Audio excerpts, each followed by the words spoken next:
Assalamualaikum warahmatullahi wabarakatuh.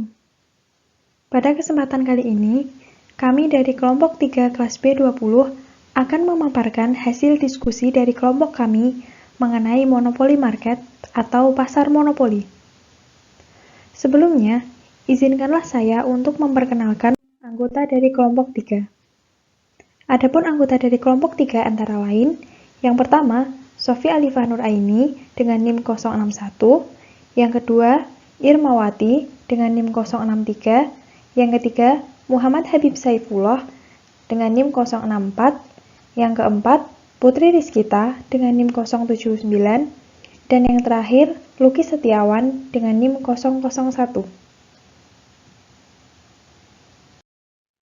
Adapun beberapa elemen yang akan dibahas dari materi monopoli market antara lain, yang pertama, definition, yang kedua, source of monopoly, yang ketiga, profit maximization, yang keempat, rule of thumb of pricing, yang kelima, source of monopoly power and Lerner index, yang keenam, multi-balance firm, dan yang ketujuh, capturing CS price discrimination.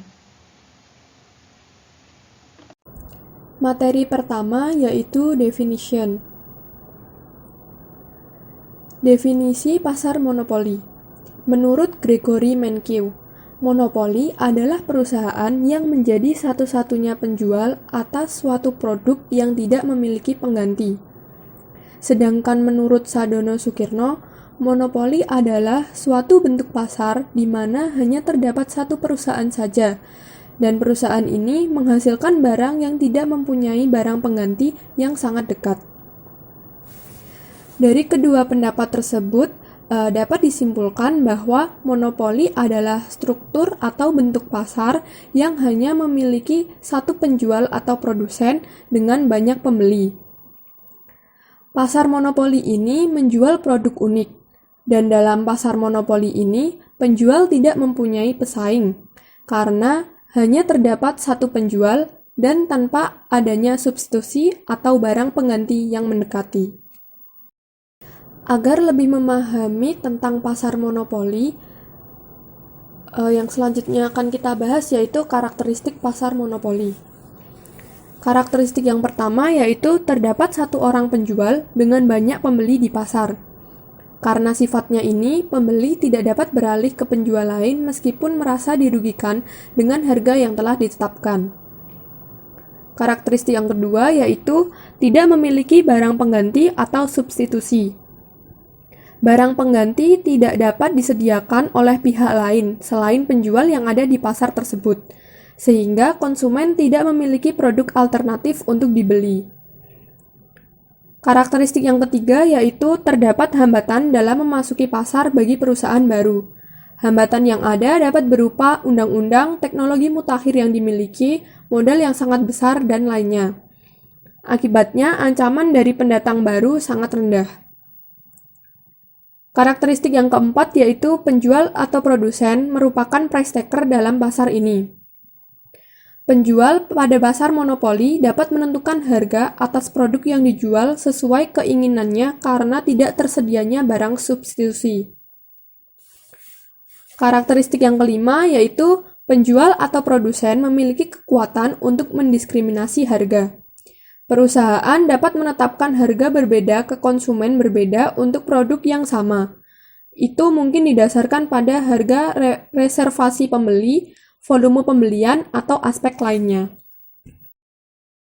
Berikut ini merupakan contoh pasar monopoli. Yang pertama yaitu perusahaan listrik negara atau PLN di industri listrik. Yang kedua yaitu Kereta Api Indonesia atau Persero di industri perkereta-apian. Dan yang ketiga yaitu PT Pertamina di industri minyak dan gas bumi.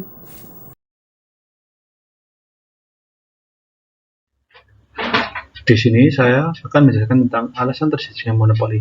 Yang pertama, yaitu monopoli dari pemerintah atau monopoli by law. Pemerintah tentunya dapat memberikan hak kepada suatu organisasi atau perorangan untuk melakukan monopoli. Tujuan pemerintah tersebut supaya organisasi bisnis atau perorangan tersebut untuk memproduksi suatu produk yang dianggap penting bagi pemasukan industri dalam negeri. Oleh karena hal tersebut, pemerintah akan memberikan jaminan dalam bentuk peraturan dengan tenggang waktu yang relatif lama. Artinya, selama masa pemberian hak monopoli tersebut, hanya organisasi bisnis atau perorangan yang ditunjuk sajalah yang bisa menghasilkan, menyediakan, dan menggandakan suatu produk. Misalnya, seperti PT Bogasari yang ditunjuk oleh pemerintah untuk melakukan monopoli tepung terigu. Bagi perusahaan tersebut, kebijakan dalam menentukan harga berada di tangan pemerintah, sedangkan untuk kegiatan pemasarannya dilakukan oleh perusahaan. Yang kedua, monopoli secara alamiah atau monopoli by nature. Monopoli alamiah yaitu, misalnya karena perusahaan tersebut berada di lokasi yang sangat strategis dengan sumber daya yang digunakan, sehingga mereka menguasai sumber daya tersebut. Monopoli by nature juga biasanya terjadi secara alamiah, misalnya karena iklim dan letak geografis dari perusahaan tersebut, sehingga menjadikan perusahaan tersebut sebagai pasar satu-satunya. Yang terakhir yaitu monopoli yang terjadi karena hak paten alias kekayaan intelektual atau monopoli by license, di mana tidak ada satupun individu lain yang boleh menggunakan atau memiliki hak cipta tersebut. Secara praktis, perusahaan tersebut pun menjadi pasar monopoli. Contoh dari pasar monopoli by license adalah Microsoft Office. Materi yang ketiga yaitu profit maximization atau maksimalisasi laba. Pada perusahaan monopoli, laba maksimal terjadi ketika biaya marginal perusahaan tersebut atau biaya ketika memproduksi satu unit tambahan sama dengan pendapatan marginal perusahaan tersebut atau pendapatan yang diterima dari penjualan unit tambahan. Atau dapat dirumuskan bahwa profit maximization pada perusahaan monopoli terjadi ketika MR sama dengan MC atau marginal revenue sama dengan marginal cost-nya. Seperti gambar di samping, bahwa titik pertemuan antara garis MC dan garis MR merupakan tanda bahwa perusahaan tersebut telah mencapai laba maksimalnya. Selanjutnya, diberikan contoh mengenai maksimalisasi laba. Berdasarkan contoh ini, nantinya kita dapat mengetahui pada harga berapa dan pada kuantitas berapa perusahaan memperoleh laba maksimalnya. Diberikan contoh bahwa ketika harga 33, kuantitas yang diterima adalah 2. Ketika harga 30, kuantitasnya 3. Ketika harga 27, kuantitasnya 4. Ketika harga 25, kuantitasnya 5. Ketika harga 22, kuantitasnya 6. Hal tersebut berdasarkan dengan hukum permintaan, di mana semakin turun harga, maka kuantitas yang diminta akan semakin naik atau semakin besar. Selanjutnya, kita akan mencari TR atau total revenue-nya. Total revenue diperoleh dari 33 dikali 2 atau price dikali dengan quantity. 33 dikali 2 yaitu 66, 30 dikali 3 yaitu 90, 27 dikali 4 yaitu 108, 25 dikali 5 yaitu 125, 22 dikali 6 yaitu 132. Selanjutnya, setelah mencari total revenue atau TR, kita mencari marginal revenue atau MR. Marginal revenue diperoleh dari selisih antara TR yang kedua dengan TR yang pertama, lalu dibagi dengan selisih antara kuantitas yang kedua dengan kuantitas yang pertama.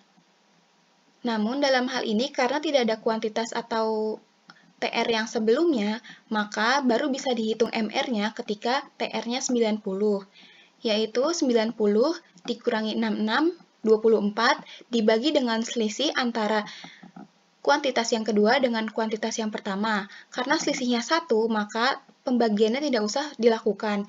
Jadi langsung 24. Lalu 108 dikurangi 90 yaitu 18, 125 dikurang 108 yaitu 17, 132 dikurang 125 yaitu 7. Selanjutnya diberikan permisalan bahwa total cost yang pertama yaitu 47, total cost yang kedua yaitu 59, total cost yang ketiga yaitu 77, total cost yang keempat yaitu 82, dan total cost yang kelima yaitu 115. Setelah diketahui total cost-nya, kita perlu mengetahui marginal cost atau MC-nya. Marginal cost pada dasarnya sama memperolehnya dengan marginal revenue. yaitu selisih antara total cost yang kedua dengan total cost yang pertama, lalu dibagi dengan selisih antara kuantitas yang kedua dengan kuantitas yang pertama. Maka dalam hal ini, marginal cost yang pertama yaitu tidak ketahuan karena belum ada total cost yang sebelumnya. Baru bisa dihitung pada marginal cost yang kedua yaitu pada saat TC 59, maka marginal cost-nya itu 12, pada TC 77 marginal cost-nya 18, pada TC 82 marginal cost-nya 5, dan pada TC 115 marginal cost-nya 33. Selanjutnya, kita juga bisa mengetahui berapa profit yang akan diterima oleh perusahaan tersebut ketika memperoleh laba maksimumnya.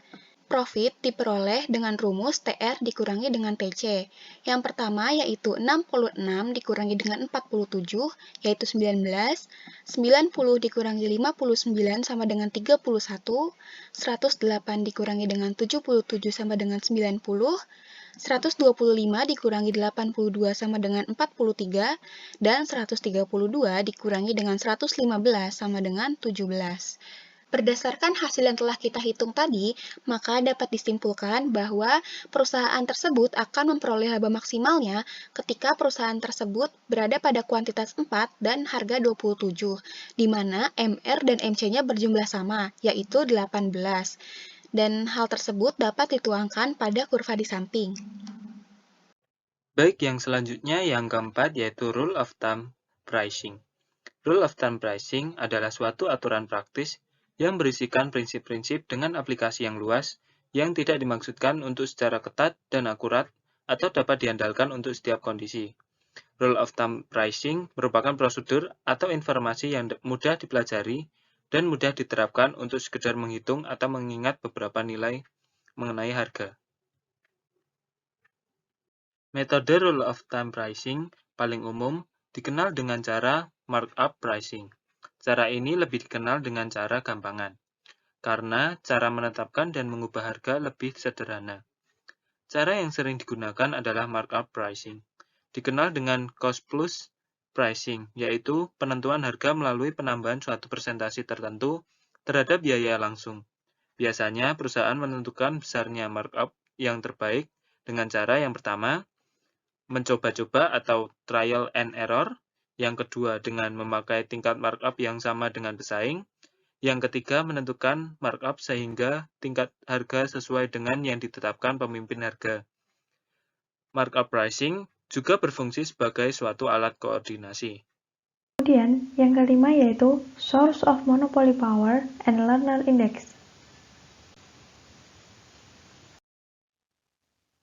Daya monopoli atau monopoly power merupakan sebuah kemampuan perusahaan melakukan eksploitasi pasar dalam rangka mencapai laba maksimum hanyalah sebatas kemampuan mengatur jumlah output dan harga. Jadi, sumber dari monopoly power ini merupakan elastisitas demand. Nah, terdapat 3 faktor yang menentukan elastisitas demand.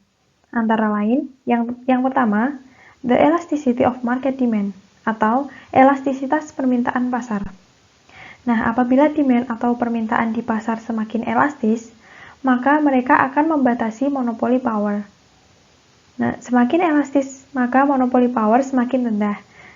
Kemudian sebaliknya, semakin inelastis, maka monopoly power semakin tinggi. Kemudian yang kedua yaitu the number of firms in the market, atau jumlah dari perusahaan di dalam pasar. Semakin banyak perusahaannya di pasar monopoli, maka persaingannya semakin ketat. Apabila permintaan semakin elastis, maka kekuatan untuk mempengaruhi harga juga semakin kecil atau semakin susah. Nah, semakin sedikit perusahaan, maka semakin mudah pula untuk mempengaruhi harga. Kemudian yang ketiga yaitu the interaction among firms, atau interaksi di antara perusahaan-perusahaan yang ada. Perusahaan itu berinteraksi antara perusahaan satu dengan yang lain. Interaksi yang dilakukan oleh setiap perusahaan bisa bersifat bersaing atau bekerja sama. Apabila sifatnya bersaing, maka konsumen diuntungkan, karena perusahaan berlomba-lomba mencari hati konsumen, sehingga monopoly power tidak besar atau sulit dibentuk. Sebaliknya, apabila setiap perusahaan memiliki hubungan kerjasama, maka tentunya perusahaan akan mudah mengeksploitasi pasar, sehingga monopoly power semakin besar. Selanjutnya yaitu Lerner Index. Daya monopoli dikatakan semakin besar apabila keputusan harga dan output perusahaan makin sulit dilawan oleh pasar. Seorang ekonom ABP Lerner mengukur kemampuan perusahaan berlandaskan permintaan yang dihadapi perusahaan dengan menghitung angka indeks, yang dikenal sebagai indeks Lerner atau Lerner Index. Jadi, indeks Lerner itu merupakan indeks yang digunakan untuk mengukur daya monopoli perusahaan. Nah, ini merupakan rumus dari Lerner Index.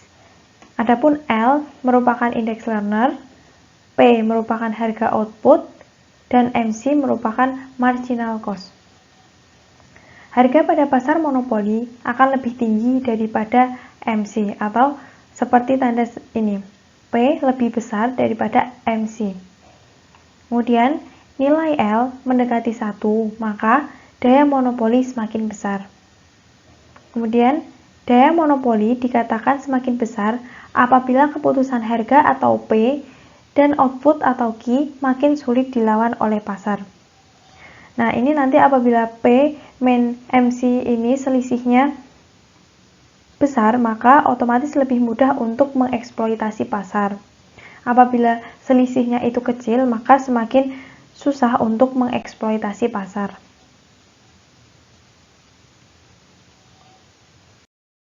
Yang selanjutnya terdapat sebuah contoh soal. Nah, sebuah monopolis menghadapi permintaan Q sama dengan 45 min 0,5P. Perusahaan tersebut mempunyai fungsi biaya atau total cost 100 plus 2Q kuadrat. Nah, tentukan yang pertama produksi optimal dari perusahaan tersebut dan yang kedua Lerner Index dari perusahaan tersebut. Nah, pertama-tama kita tulis dahulu apa saja yang sudah diketahui. Q sama dengan 45 min 0,5P dan total cost-nya 100 plus 2Q kuadrat. Kemudian price-nya menjadi 90 kurangi 2Q, sehingga MR-nya 90 kurangi 4Q. Nah, untuk mencari soal yang pertama yaitu produksi optimal. Produksi optimal itu terjadi ketika marginal revenue sama dengan marginal cost. Nah, jadi 90 min 4Q sama dengan 4Q. Nah, dari mana 4Q ini? 4Q ini merupakan turunan dari total cost ini. Jadi 4Q. Nah, kemudian Q sama dengan 11,25 dan P sama dengan 67,5. Ini merupakan produksi optimal ketika kuantitasnya 11,25 dan price-nya 67,5. Kemudian yang selanjutnya kita mencari Lerner Index. MC pada Q optimal sama dengan 4Q sama dengan 45. Nah, elastisitas demand pada keadaan optimal itu rumusnya delta Q per delta P kali P per Q. Nah, elastisitas demand-nya jadi delta Q per delta P itu min 0,5 dikalikan P 67,5 dan Q 11,25 sama dengan min 3. Dan kita langsung menggunakan rumus yang pertama, yaitu L sama dengan P min MC per P. Nah, price-nya tadi kan ini price-nya berarti 67,5. 67,5 price-nya. Nah, ditulis di sini 67,5, kemudian dikurangi dengan 45. Kurang 45 itu marginal cost-nya tadi. Dan kemudian price-nya 67,5. Nah, hasilnya 0,33 atau dapat pula dengan menggunakan rumus lain yaitu L sama dengan min 1 per elastisitas demand atau 1 per min 3 sama dengan 0,33.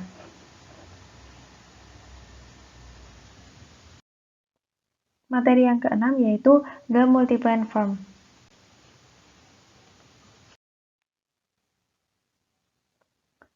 Suatu pasar monopoli dapat mempunyai banyak pabrik. Perusahaan yang memiliki banyak pabrik harus menentukan berapa pabrik yang akan berproduksi dan bagaimana mengalokasikan jumlah produksi di antara pabrik-pabrik tersebut. Salah satu contohnya adalah produksi dengan 2 pabrik. Nah, sebuah perusahaan dengan 2 pabrik memaksimalkan keuntungan dengan memilih tingkat output Q1 dan Q2, bahwa pendapatan marginal atau MR yang tergantung pada total output sama dengan biaya marginal untuk setiap pabrik. Melakukan monopoli tetapi memasok pada pabrik yang berbeda-beda, itu merupakan pengertian dari multi-plant firm. Nah, untuk mencari MC-nya, maka MC antara MC1 dengan MC2 itu ditotal menjadi MCR, seperti itu, seperti gambar di kurva multi-plant firm ini. Jadi dijadikan satu seperti ini.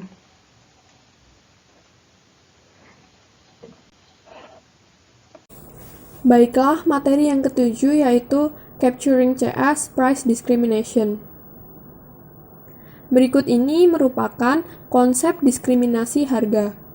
Diskriminasi harga adalah kebijaksanaan untuk memberlakukan harga jual yang berbeda-beda untuk satu jenis barang yang sama di segmen pasar yang berbeda. Diskriminasi harga terjadi jika produk yang sama dijual kepada konsumen yang berbeda dengan harga yang berbeda. Tujuan utama pelaku usaha melakukan diskriminasi harga yaitu untuk mendapatkan keuntungan yang lebih tinggi, dan keuntungan yang lebih tinggi tersebut diperoleh dengan cara merebut surplus konsumen. Surplus konsumen adalah selisih harga tertinggi yang bersedia dibayar konsumen dengan harga yang benar-benar dibayar oleh konsumen. Diskriminasi harga didasari adanya kenyataan bahwa konsumen sebenarnya bersedia untuk membayar lebih tinggi, maka perusahaan akan berusaha merebut surplus konsumen tersebut dengan cara melakukan diskriminasi harga. Baiklah, materi selanjutnya yaitu masih mengenai konsep diskriminasi harga. Dalam contoh sederhana, kita kondisikan produsen memiliki pilihan dalam penetapan harga output, yakni yang pertama, penerapan harga yang tidak diskriminatif. Dalam hal ini, produsen menerapkan harga tunggal bagi setiap konsumen. Hal tersebut dapat dilihat pada kurva sebelah kiri. Ketika produsen memberlakukan harga yang sama, sebagian konsumen bersedia melakukan pembelian. Dengan demikian, tercipta surplus konsumen yang tercermin pada area segitiga A, P1, V. Masih pada kurva sebelah kiri, sebagian konsumen lainnya tidak bersedia membeli output pada harga tersebut, sehingga tercipta area segitiga V, U, X.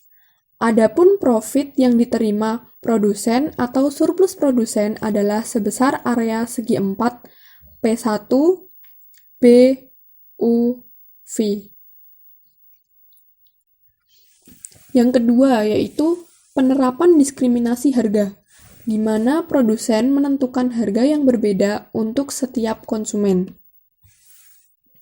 Pada kurva sebelah kanan, saat produsen memberlakukan diskriminasi harga, semua konsumen bersedia membayar dengan harga yang telah ditentukan.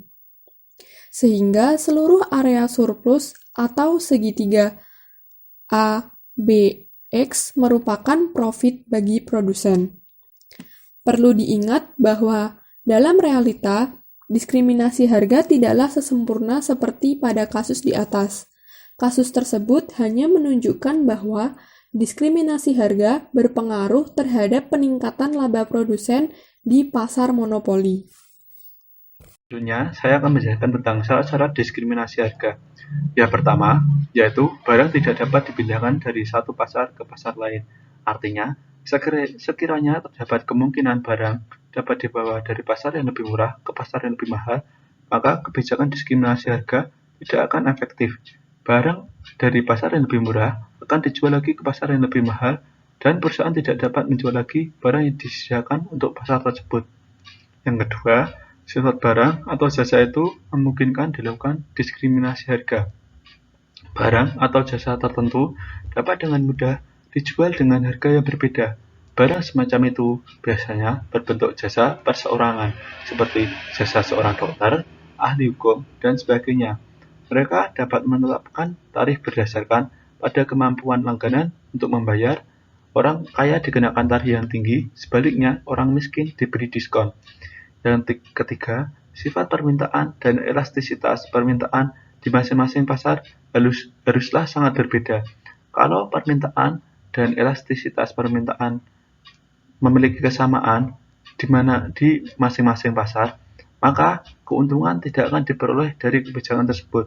Umumnya, diskriminasi harga dijalankan apabila elastisitas permintaan di masing-masing pasar sangat berbeda.